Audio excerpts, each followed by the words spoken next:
Gavin Tucker made his debut back in 2017, comprehensively beating a tough Sam Sicilia, getting the attention of the MMA community, with many labeling him as a promising prospect at the time. Since then, Tucker has had many troubles staying active, fighting an average of less than one fight per year. To add insult to injury, he was brutally KO'd in mere seconds in his last fight against Dan Ige. That was more than a year ago.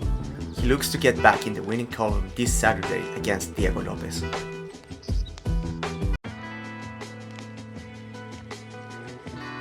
In this video, I want to highlight some of the tactics that Gavin Tucker used in his impressive performance against Billy Quarantillo.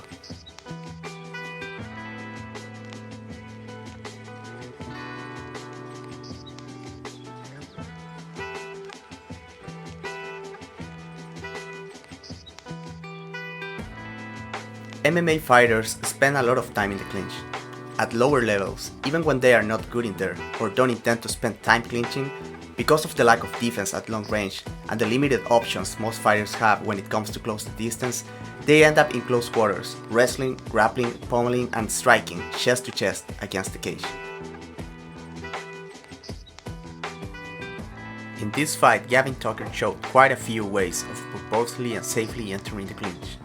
Let's take a look at some examples. Here, Gavin changes levels and closes distance with his guard up as a response to Billy's overhand. From there, he takes an angle to his right, pins his forehead to Billy's head and grabs an underhook on the right side while controlling Billy's biceps with his left.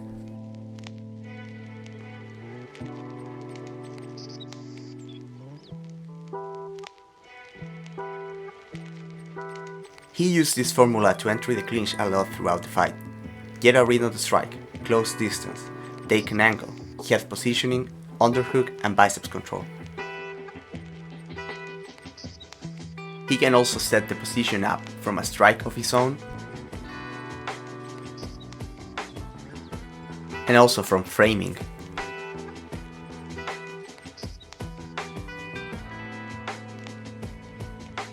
Speaking of frames, he can also use them in conjunction with his high guard to get double collar ties.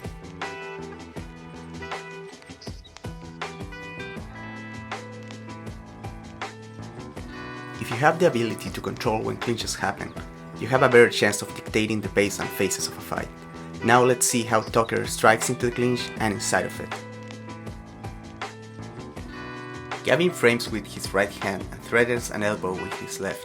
He takes advantage of Quarantillo's reaction to reach his left hand across, break his posture and land a knee to the body. In the next two clips, you can see how Tucker uses the initial reaction of his entry to land strikes and then disengage.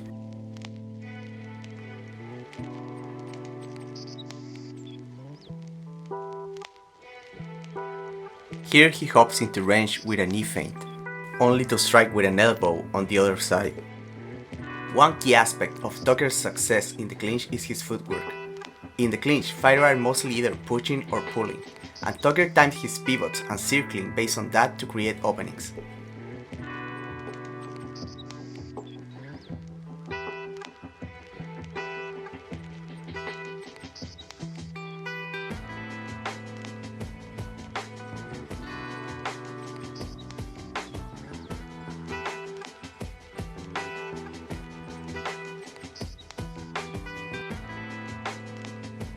And then there's also the takedowns. Tucker favors an outside trip from a variety of grips that mixes very well with his setups for knees and his clean footwork inside the clinch.